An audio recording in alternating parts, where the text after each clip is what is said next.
इस मस्जिद के नीचे मंदिर बताया 15 फुट नीचे, और ये बताया जाता है यहाँ आतंकवादियों को ट्रेनिंग दी जाती है।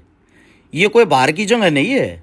हिंदुस्तान के अंदर उत्तर प्रदेश के अंदर दारुल उलूम देवबंद है। देवबंद के अंदर हम आए हैं और आप लोगों को एक बात बता देते हैं, इस वीडियो को पूरी देखना और आज आप लोगों के सामने इसकी हकीकत होगी। इतना कहना चाहूँगा, इस वीडियो को डिलीट होने से पहले ही सभी जगह शेयर कर देना, क्योंकि आज के टाइम पे हमारी वीडियो को डिलीट कर दिया जाता है सोशल मीडिया से।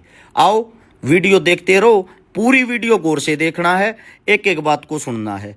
आज देवबंद हम आए थे, हमारे जो अरशद मदनी साहब हैं उनसे गाय के बारे में चर्चा करने की। जो गायें हैं ना, गाय को राष्ट्रीय पशु घोषित किया जाए, उस चीज़ पे लेके काफ़ी चर्चा हुई। अब हम एंट्री कर लेते हैं। यहाँ पे सामने आप लोगों को ये जो लाल गेट दिखाई दे रहा है, ये गेट बनवाया था बादशाह ज़ाहिर शाह, जो अफगानिस्तान के वजीर आजम थे 1957-58 के टाइम पे। इस गेट के अंदर से हम एंट्री करके आज आप लोगों के सामने पूरा का पूरा दारुल उलूम देवबंद दिखाते हैं। और हिंदू मुसलमानों के बीच में जो भी भरम है वो भैया आज गौर से इस वीडियो को देख लेना। सबसे पहली चीज़ तो ये है, ये वो जगह है जिस जगह पे आके महात्मा गांधी ने 1947 के अंदर हिंदू मुस्लिमों की मीटिंग की थी।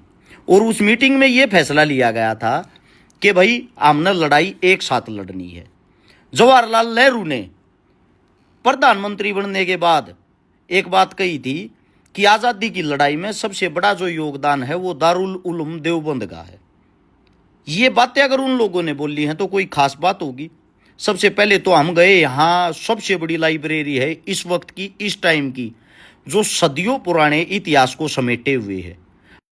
ये क्या देख लिया हमने इस लाइब्रेरी के अंदर, यहाँ पढ़ाई मुस्लिमों की होती है और इतिहास हिंदुओं का भी पढ़ाया जाता है। आओ सुनो और देखो, वीडियो पूरी देखना। वो मस्जिद भी दिखाएंगे जिसके नीचे मंदिर है, पहले इसको गौर से सुनो। अब इस वक्त हम देवबंद में हैं, जहाँ पे हिंदुस्तान का सबसे बड़ा मदरसा है और कोई हज़ारों बच्चे यहाँ पे शिक्षा लेते हैं। और मदरसे के अंदर हम आते हैं तो काफ़ी है ना, कुछ मतलब कि वहम फैलाया जाता है कि यहाँ पे आके खाली जो मुस्लिम होते हैं उन्हीं के बारे में आप लोगों को शिक्षा मिलती है या शिक्षा दी जाती है। मदरसे के अंदर मेरे साथ में मेरे मुस्लिम साथी हैं। शुभ नाम अपना? शादाब भाई। अपना शुभ नाम? शोएब भाई।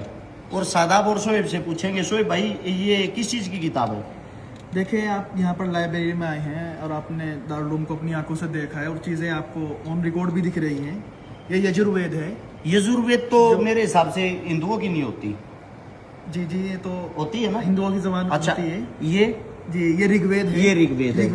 ये ऋग्वेद है। ये भी ऋग्वेद। ये रामायण तुलसीदास है। रामायण है जी जी, ये रामायण ये रामायण है। ये रामायण है मदरसे के अंदर, मतलब दारुल उलूम के अंदर, दारुल उलूम की लाइब्रेरी के अंदर रामायण है, मनुस्मृति है बज़बान हिंदी। ठीक है, ये यहाँ पर हिंदी में भी है और वो सब चीज़ वो उनका उर्दू में भी यहाँ पर देख सकते हैं। यहाँ ये रामायण वाल्मीकि है। रामायण वाल्मीकि द्वारा। जी जी, ये विष्णु मनुस्मृति है। ठीक है। ये ग्रंथ साहब बज़बान अंग्रेजी में ग्रंथ साहब की है। ग्रंथ साहिब की। जी जी जी। ये और इसी तरह ये कुरान करीम है। कुरान। जी जी जी। ये तौरात है, ये भी कुरान है। ठीक है। और इसी तरह दूसरे फलसफे की किताबें भी यहाँ पर हैं। ये इंजील है, ये भी इंजील है अरबी में। ये ज़बूर है। हम जिस जगह पे खड़े हैं ये वो पवित्र जगह है। 1947 की जो क्रांति हुई थी, देश की आज़ादी की जो अंतिम लड़ाई थी, जिसमें हिंदू और मुस्लिमों ने मिलकर लड़ाई लड़ी थी, उसका जो फैसला हुआ था वो यहीं इसी सरजमी पे बैठ के हुआ था।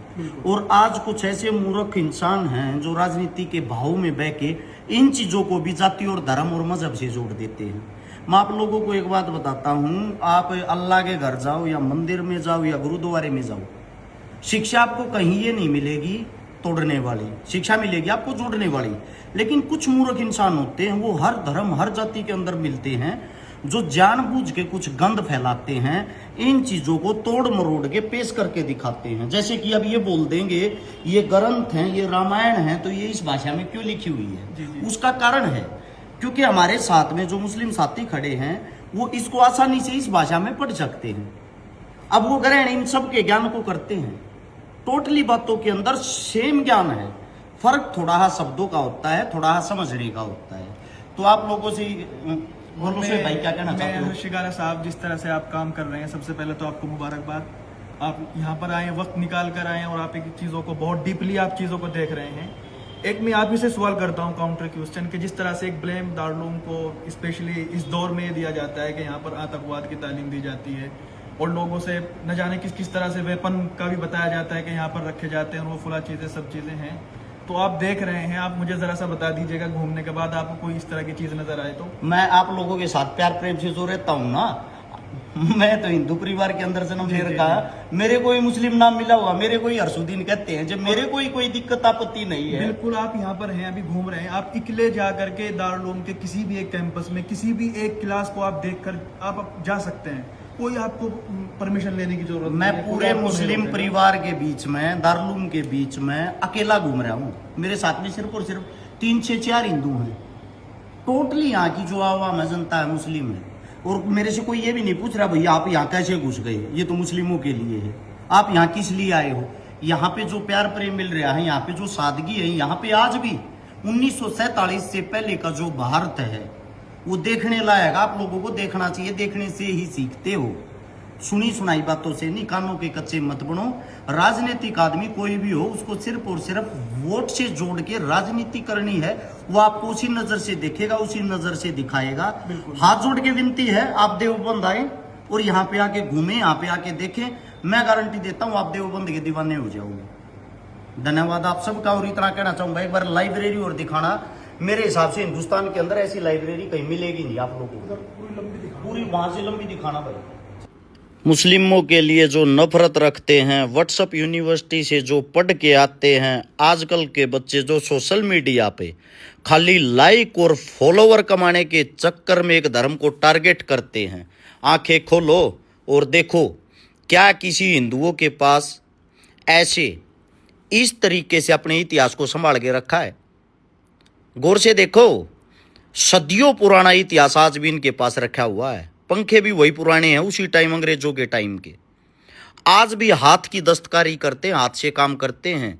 अगर गौर से देखोगे, जितनी भी लाइब्रेरी है इसके अंदर जितने भी इंसान बैठ के जो कार्य कर रहे हैं इस टाइम पे, वो कार्य करने वाले इंसान आज भी लैपटॉप से पहले अपने हाथ से मोहर मारते हैं, हाथ से काम करते हैं। अपने पूरे के पूरे इतिहास को समेटे हुए हैं ये इंसान।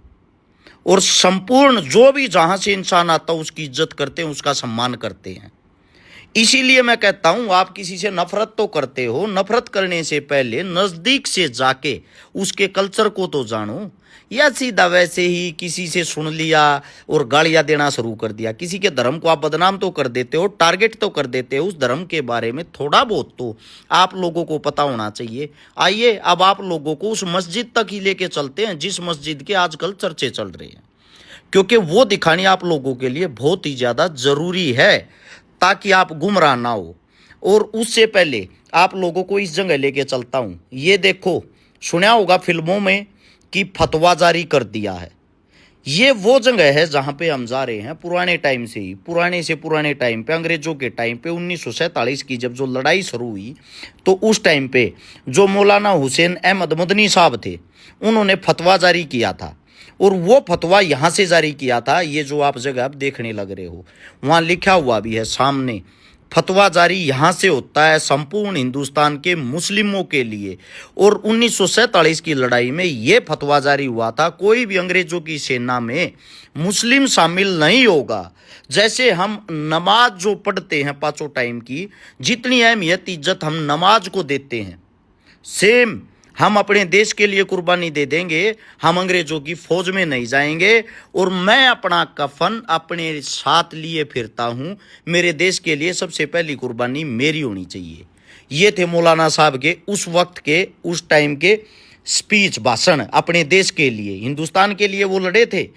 दूसरी चीज ये है, अब हम जिस तरीके से बाहर निकल के जो जा रहे हैं, हम जा रहे हैं उसी मस्जिद की तरफ, जिस मस्जिद के बारे में दुनिया भर के बच्चे आजकल वीडियो बनाते हैं। पॉपुलरिटी के चक्कर में कोई भी आदमी किसी भी लड़कियों जैसा नाम रख के, और जो सरेआम आवारा तत्व होते हैं, वो एक समाज को टारगेट करने के लिए बार बार गालियों का प्रयोग करते हैं। और वो समाज को जो तोड़ने का कार्य करते हैं, उन लोगों ने ना तो कभी आज़ादी की कोई लड़ाई लड़ी, ना उनके बड़ों ने कोई लड़ाई लड़ी। वे वो इंसान हैं जो सिर्फ और सिर्फ किसी धर्म को टारगेट करके लाइक और फॉलोवर कमा सकते हैं। अब हम पूछ गए हैं उसी मस्जिद के अंदर, जो मस्जिद आप लोगों के सामने दिखाई दे रही है। सबसे पहली चीज़ तो आप ये देखो कि इन लोगों ने अपनी चीज़ों से कितना प्यार है, कितने अच्छे तरीके से मुस्लिम जो कल्चर है ये अपने आप को समेट के रखते हैं। ये एक आवाज़ में इकट्ठे हो जाते हैं। इनसे हमें सीखना चाहिए, इनसे हमें सीख लेनी चाहिए। आप लोग आज भी जातियों में बटे हुए, आप लोग आज भी एक दूसरे को टारगेट करते हो, आप लोग आज भी एक दूसरे को देख के चिढ़ते हो, घिन करते हो। लेकिन मुस्लिम जो कल्चर है, मुस्लिम जो इंसान है, वो एक दूसरे से कितना प्रेम करते हैं। भले ही वो एक दूसरे से फर्क मानते हो, लेकिन आपको महसूस नहीं होने देंगे। ये वो मस्जिद है जिसके नीचे मंदिर बताया जा रहा है। इस मस्जिद के बारे में थोड़ा सा मैं आप लोगों को बता भी देता हूं ताकि आप लोगों को पता लग जाए, क्योंकि मस्जिद के आजकल चर्चे हैं तो मस्जिद कोई ज़्यादा पुरानी है नहीं। ये ना ये किसी औरंगजेब ने बनाई, ना ये किसी अकबर ने बनाई, ना ये किसी बाबर ने बनाई। ये मस्जिद, इसका कार्य 14 अप्रैल 1986 से शुरू हुआ था और इसको बनने में पूरी तरीके से 20 साल लगे। यानी कि मस्जिद 2006 के आसपास बनकर पूरे रूप से तैयार हुई है। ये मंदिर मस्जिद के अंदर का ढांचा है। अब सोचने का विषय ये है, जब ये 2006 में ही बनी तो इसका मतलब ये तो 20 साल पुरानी ही हुई। अब ये 20 साल पुरानी जो मस्जिद है, इस 20 साल पुरानी मस्जिद के अंदर भी आप लोग कैसे ये बोल देते हो कि ये किसी मंदिर को तोड़ के बनी हुई होगी, है? यानी कि कुछ भी आप लोगों को बस अलूल जलूल फैला के ये जो भाईचारा है इसको तोड़ना है। ये देखो, मेरे चारों तरफ से मुस्लिम होंगे, मैं इकलौता इनके बीच में होऊंगा। मेरे को कितना प्रेम दे रहे हैं, कितना प्यार दे रहे हैं। अगर एक मुस्लिम टोपी लगा के किसी मंदिर में घुस जाए ना, उसी खबर को बड़ी बना के और उसका इतना अपमान कर दोगे, इतना अपमान कर दोगे जिसकी कोई हद नहीं, और फिर बोलते हो कि हर्ष मंदिरों के खिलाफ बोलता है। मैं मंदिरों के खिलाफ नहीं हूं, मैं अपने कल्चर से प्यार करता हूं। लेकिन वहां वीवीआईपी जो लाइनें लगती हैं, 1100-2100 जो रुपए लेते हैं, यहां वो कल्चर नहीं है। यहां भिखारी हो या राजा, सब एक ही साथ बैठ के नमाज अदा करते हैं। यही हमने इनसे एकता सीखनी चाहिए। भिखारी हो या राजा, जिसके सीधे डायरेक्ट मंदिर के अंदर दर्शन हो। अब हम नीचे चल रहे, इसके 15 फीट नीचे बताते हैं कि इसके 15 फीट नीचे पहले मंदिर था। अब हम यहां से नीचे की तरफ एंट्री कर रहे हैं और हम नीचे गए तो नीचे क्या, बेसमेंट में पहुंच गए। 20 फुट नीचे तो बेसमेंट है। मंदिर 15 फुट नीचे बता रहे थे, 20 फीट नीचे तो यहाँ पे कार्य करने वाले, जो इसके अंदर कार्य करते हैं, साफ सफाई करते हैं, वो इंसान रहते हैं। और इसकी जो नींव है वो लगभग 20 फीट और नीचे से उठ के आई है। यानी कि 40 फुट नीचे तक तो कोई मंदिर ही नहीं है। ये उसका प्रमाण, उसका सबूत आप लोगों की आंखों के सामने है। दूसरी चीज ये है, चलो मान लिया आप लोगों को यहां मस्जिद बनने से पहले मंदिर था, लेकिन उस मंदिर से पहले भी तो कुछ ना कुछ होगा। क्योंकि सबसे बड़ी चीज ये है, अगर मस्जिद खोदोगे, चलो मान लिया मंदिर निकल आया, मंदिर को खोदोगे तो उसके नीचे जो जमीन निकल के आएगी, वो जमीन असलियत में किसान की है, उसका मालिक किसान है। यानी कि खाली जो जमीन रही है इस सृष्टि पे, इस धरती पे, उस खाली जमीन के ऊपर ही इंसानों ने कुछ ना कुछ बनाया है।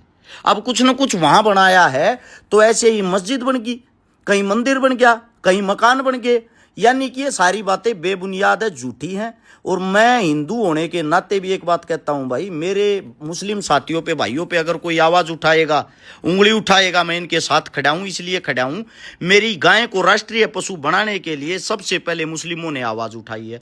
दूसरी बात, जो कहते हैं ये आतंकवादी तैयार किए जाते हैं, हमने ना तो यहाँ कोई बम, तोप, गोला, बारूद, असला तो छोड़ो, एक कुत्ते को मारने के लिए हमें नहीं यहाँ पे डंडा भी मिला। घर बैठ के झूठ फैलाने वालों, ये है देवबंद की हकीकत। और जल्दी ही हजारों छात्रों के बीच में जो घर गए हुए हैं, फिलहाल छुट्टी है, मुस्लिम छात्रों के बीच में यहीं से वीडियो बनाऊंगा, उनका प्यार प्रेम आप लोगों को दिखाऊंगा। और एक बात ध्यान रहे, मंदिर भी मेरा है, मस्जिद भी मेरा है, अल्लाह भी मेरा है, ईश्वर भी मेरा है।